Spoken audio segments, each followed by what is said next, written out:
fondateur de l'Astromoto, c'est-à-dire l'association des mototaximans de Yaoundé 2. Ma question est la suivante. Je voulais savoir comment est-ce que le président compte encadrer et orienter beaucoup de nos compatriotes qui font dans ce métier-là, puisque vous savez, beaucoup d'entre nous qui font dans ce métier ont été à l'école. Ils ont beaucoup de diplômes, mais comme on dit souvent, la vie a fait en sorte que beaucoup se retrouvent là dans ce métier. Je prends l'exemple de nos compatriotes du Grand Nord qui sont retrouvés ici et beaucoup font dans la moto. Et un jour, j'ai demandé la question, il m'a dit non, parce que là-bas, il n'y a pas de métier. J'allais à l'école et un de ces 4 matins, papa a dit qu'il ne paye plus l'école. Je me suis retrouvé à Yaoundé, je vendais mon plastique et mon frère m'a acheté la moto pour que je rembourse. Donc ma question est, comment est-ce que vous comptez orienter ces gens-là à faire autre chose que la moto? Très bien. Merci beaucoup pour cette question. C'est le développement global de l'économie. Je m'explique. Voilà un jeune qui vient de la partie septentrionale du pays. Il a fait des études, mais il ne trouve pas un emploi. Et ses parents ne peuvent pas continuer à financer ses études. Si on avait fait ce que j'ai dit tout à l'heure dans mon propos liminaire, mais également en réponse à certaines questions, c'est-à-dire de créer des bassins industriels, il aurait trouvé un emploi. Et ce que je suis en train de dire là, encore une fois de plus, ce n'est pas une vue de l'esprit. Je vous ai parlé, par exemple, de la filière coton. La matière première est déjà... Mais ça ne veut pas dire que le bassin industriel ne sera que composé d'industries de transformation du coton. Il y aura d'autres choses. Mais je prends le coton parce que c'est là, c'est visible, tout le monde voit. Parce que si je parle d'autre chose, on va dire qu'il spécule. Et moi, je dis, nous décidons de créer un bassin industriel. Je peux mettre ça, par exemple, à la limite entre le nord et l'extrême nord. Ce sont les 2 grandes régions de production de coton. Donc, on va faire ce que la Sodécoton fait déjà à l'heure actuelle, c'est-à-dire l'égrainage, c'est-à-dire la transformation en huile de coton et tout. Mais sauf qu'après l'égrainage, nous n'allons pas seulement faire des ballots de coton et exporter. Même si nous exportons, c'est en attendant d'absorber progressivement. Parce que très rapidement, nous allons installer des usines de transformation. Nous allons faire de la filature. On nous a toujours fait croire que la filature, c'était la magie. Alors que la filature, déjà même dans notre culture, technologie traditionnelle, les gens faisaient la filature. Donc, on va faire la filature de notre coton. Et le problème, c'est que beaucoup ne savent pas qu'on peut fabriquer une variété infinie de tissus à partir du coton, y compris les plus nobles, y compris les plus chers à partir du coton. Les tissus en coton pur sont parmi ceux qui coûtent les plus chers. Il faut le savoir.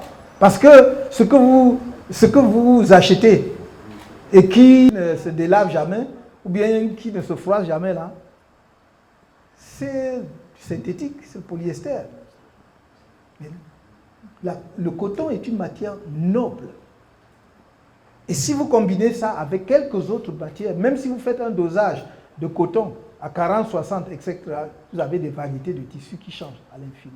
Ce que je veux dire, donc, c'est on va donc faire de la filature. Mais en dehors de la filature, maintenant, on va faire de la confection. Donc, vous voyez que j'ai ajouté déjà 2 ou 3 segments à ce qui se fait traditionnellement. C'est-à-dire qu'on cultive le coton, on les graine et on exporte. Et les graines, on fait de l'huile de coton avec ça. Mais nous ajoutons la filature, nous ajoutons la confection. Vient maintenant, 3e dimension que j'ajoute, la commercialisation. Ça, ce n'est qu'une filière, c'est-à-dire rien qu'avec le coton. Mais il y a également des produits industriels qui vont utiliser dans le bassin industriel que l'on va mettre, par exemple, pour la partie septentrionale du pays, des matières premières venant d'autres régions du pays. Il n'est pas dit que seulement les matières premières venant ou bien produites dans la région peuvent entrer dans l'industrie de la région. Donc, c'est l'industrie qui va nous permettre donc de réorienter ces jeunes. Et c'est pour cela que je mets beaucoup d'accent sur les centres des métiers, y compris les instituts de formation technique. Pourquoi? Parce qu'un jeune qui, effectivement, a une licence, il a fait une licence, il a une maîtrise. Peu m'importe la filière, il peut avoir fait en série A ou en série n'importe quoi. Si vous voulez le reconvertir, il faut qu'il repasse par un centre de métier ou de formation pour acquérir donc un métier différent. Vous pouvez avoir fait les lettres, comme on enseigne à nos enfants, les lettres modernes de ceci, on vous apprend à parler toutes les langues de la terre. Vous ne parlez même pas la vôtre déjà, mais vous parlez tout ça. Vous êtes spécialiste de tout ça. Donc je dis, cet enfant, s'il a déjà une maîtrise, ça veut dire quand même il a des aptitudes intellectuelles. Et donc vous pouvez, s'il veut devenir un technicien, par exemple, qui va, par exemple, travailler dans la maintenance industrielle, prenons ça. C'est-à-dire qu'il va entretenir les équipements, les machines. Vous allez le faire repasser par l'école peut-être pour 12 mois ou 24 mois, comme j'ai dit. Et il va sortir au bout de 24 mois parce qu'il a déjà un niveau intellectuel qui lui permet de comprendre vite, bien formé pour faire la maintenance industrielle. Si vous voulez faire de lui un informaticien, je dis, et croyez-moi, quand je parle d'informatique, je sais quoi, je m'entends bien. Aujourd'hui, nous ne faisons pas le codage en Afrique. En informatique, le socle fondamental de l'informatique, c'est le codage. Mais on ne le fait pas au Cameroun. Le jeune qui parlait d'électronique, je dis, oh, les jeunes chinois commencent ou les asiatiques commencent le codage à 5 ans. À 5 ans. Comment voulez-vous compétir avec un enfant comme ça? Donc nous voulons donc que ce jeune qui a même la licence déjà, s'il est intéressé par le codage informatique, on l'oriente vers le codage informatique. En 12 mois, il va faire le codage. Donc nous voulons, en dynamisant l'industrie nationale, et encore une fois, je vous en prie, ce n'est pas de la propagande politique, ce que je vous dis là. Les ressources sont là. Les ressources sont là. Il faut seulement que nous organisions, que nous mettions de l'intelligence à organiser et qu'on oriente l'argent public vers là où ça doit aller. Parce qu'une fois que l'argent public est bien orienté, l'argent privé vient en masse. Parce que c'est le privé qui développe l'économie d'un pays. Mais le privé vient quand il a vu que le public est sérieux. Oui, donc nous devons montrer que nous sommes sérieux et vous allez voir les investissements venir à l'appel. Je vous assure. Mais je vais vous parler de quoi et quoi. Prenons. Je parle un peu là du programme économique. Nous voulons essayer de diminuer notre déficit en logement au Cameroun. Vous avez vu vous-même où la plupart des Camerounais logent. On estime à près d'1 million d'unités, c'est-à-dire d'unités de maisons, à près d'1 million le déficit de logement au Cameroun. Ça doit être 1,5 million maintenant. Parce que 1 million c'était il y a 7 ans, 8 ans. Donc on doit être autour de 1,5 million. C'est-à-dire de retard que nous avons dans la construction de logements. Si vous voulez même pas rattraper ce retard, même si vous voulez le diviser même seulement de moitié, est-ce que vous voyez la quantité de matériaux de construction que ça va prendre? Moi je suis, oui. Vous voyez la quantité de matériaux de construction? Nous produisons quoi en termes de matériaux de construction? À part les quelques usines maintenant comme Prométhée qui font du fer à béton. Sortis de là, vous faites quelle quantité de carreaux par an? Chacun veut mettre les carreaux, non? Vous produisez les carreaux. Donc moi quand je dis que je vais faire pour que les entrepreneurs ouvrent des usines de production de carreaux, c'est ça qui va employer les jeunes, non?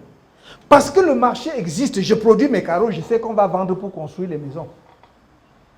Parce que je vais rattraper le retard sur le logement des Camerounais, parce que un de nos rêves, c'est de donner un toit, un abri à chaque Camerounais. Que ce soit en maison individuelle ou en appartement, on va trouver les formules pour payer. Je ne veux plus que les Camerounais habitent dans les lobbies, les eaux. Tu arrives à Douala, l'avion veut se poser. Si tu es un étranger, tu tournes seulement la tête. Tu ne veux pas qu'il te regarde parce que tu vois toi-même ce qu'il y a au sol là, tu as honte. Et on doit continuer comme ça. Donc, moi, la réorientation des jeunes qui opèrent dans le secteur de moto-taximan, comme la politique tendant à donner de l'emploi aux jeunes Camerounais de façon globale, c'est ça. C'est du concret.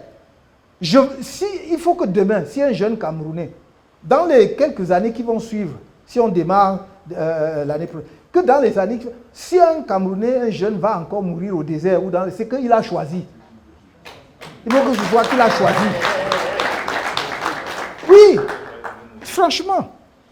Quand je vous parle d'agropole, si je veux rester, on va passer toute la nuit. Parce que regardez les terres agricoles que nous avons au Cameroun. Est-ce que nous les exploitons? On n'exploite même pas les 20% des possibilités. D'abord parce que nous-mêmes, nous sommes trop compliqués entre nous. Tu fais un projet, on dit que c'est les gens de là-bas qui veulent tout prendre. Bon, et ça, ce sont toujours ce qu'on appelle, entre guillemets, les élites là, qui vont exciter les populations. Les populations, jamais de problème. Les populations veulent des gens qui les aident à mieux vivre. Mais ce sont les élites qui savent tout. Et qui vont, on incite, et puis le projet meurt. Et la terre est là. Elle te regarde, tu la regardes. Il n'y a rien qui sort. Donc, travaillons. Et c'est pour cela que dans notre programme, nous disons qu'un des premiers, c'est d'organiser les états généraux du foncier avec les chefs coutumiers. Pourquoi on ne dise pas qu'on est allé en ville s'asseoir pour... Comment nous voulons gérer notre patrimoine foncier? Même par rapport à la coutume, par rapport à nos traditions. Pour que les terres disponibles soient valorisées. Si vous avez des peurs, j'ai dit, on verra comment même donner des titres fonciers en zone rurale. Alors, en ville, il faut payer quand même. Mais en zone rurale, qu'on trouve comment sécuriser le patrimoine foncier rural. Pour que si les populations rurales veulent l'exploiter ou mettre sur le marché, c'est qu'ils fassent en toute sécurité, pas pour qu'on vienne arracher leurs terres, pas pour qu'on vienne brader leurs terres. Et ça, c'est un point extrêmement important. Si vous ne réglez pas ça, vous n'allez pas développer l'agriculture au Cameroun. Nous sommes le pays qui a, en dehors de la République démocratique du Congo, le plus grand bassin hydrologique, c'est-à-dire le plus de cours d'eau. Et ce n'est pas un hasard si chaque département au Cameroun porte le nom d'un cours d'eau. Ça veut dire que partout chez nous, là, il y a des cours d'eau que l'on peut utiliser. Est-ce que vous avez déjà vu l'agriculture irriguée au Cameroun? À part ceux qui produisent la banane en Ndiobé et machin. Rien. Donc, la Sananga, là, coule, elle nous regarde comme ça, elle dit que ça, c'est même quel pays, elle va se jeter à la mer. Et nous, on regarde comme ça. Là où nous pouvons faire même 3 récoltes de maïs par an, nous sommes là. Vous dites que les enfants vont manquer l'emploi, ils vont seulement fuir l'emploi.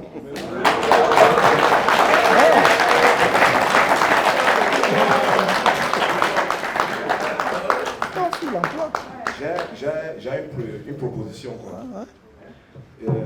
Par an, il y a au moins plus de 2 millions de motos qui entrent au Cameroun, plus particulièrement de l'Asie et du Nigeria. Et ma proposition à moi, c'était que lors de votre premier septennat, c'est de créer une industrie pour fabriquer les motos sur place. Vous avez absolument raison, mais ce n'est pas l'État qui va le faire. Il y a déjà le secteur privé. Quand j'ai rencontré les jeunes du secteur de la tech à Douala, il y a un jeune son entreprise c'est BI, qui nous a dit, et j'ai même vu les images après qu'il était déjà en Chine, qu'il était en discussion avec les Chinois, parce qu'il a mis au point une moto électrique qui va diminuer, qui va vous faire gagner beaucoup d'argent, parce que il disait que le carburant, ça ne consomme pas le carburant, et tout ça. Donc vous allez gagner plein d'argent. Et dans ma discussion avec lui, et je l'ai toujours dit, il a dit non, les premières vagues, là, nous voulons fabriquer en Chine, pour bien maîtriser le manuel. Mais il dit que l'usine va venir au Cameroun.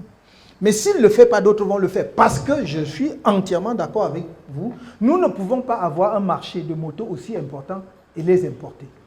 Si les gens veulent vendre les motos au Cameroun, ils doivent les produire, au moins les assembler au Cameroun. Je crois que même le Nigeria dont vous parlez a fait pareil. Il n'y a pas de motos importées au Nigeria. Non, ils font ça. Et d'ailleurs, vous savez, ils font plus de motos maintenant pour exporter vers des pays voisins comme le Cameroun, parce qu'ils sont passés au tricycle. C'est-à-dire que leur taxis, là où c'est les motos à 2 roues, là, c'est les tricycles, et qu'ils font également au Nigeria. Oui. Et parce qu'ils ont fait ça, je crois qu'ils ont passé... c'est facile, il y a tellement de fabrication de tricycles aujourd'hui. Vous allez en Inde, c'est Tata qui a mis au point les tricycles, vous signez l'accord avec Tata.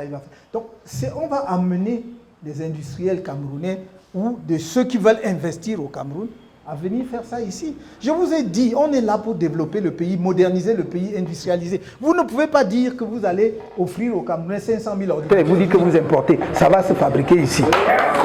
C'est tout. C'est aussi simple que ça. C'est aussi simple que ça. En fait, c'est une insolite là. Je voulais demander si vous avez déjà fait la moto. Parce que bon, celui qui est là, on nous a dit qu'il a été le premier motoman au Cameroun. Non, moi, j'ai conduit ma propre moto, comme je vous ai dit. Donc, de ce point de vue, oui, je crois que je suis le premier, parce que j'ai conduit ma propre moto dans les années 75, 76. Ok, merci beaucoup. Merci. Merci. Vous avez tout notre soutien. Merci beaucoup. Merci.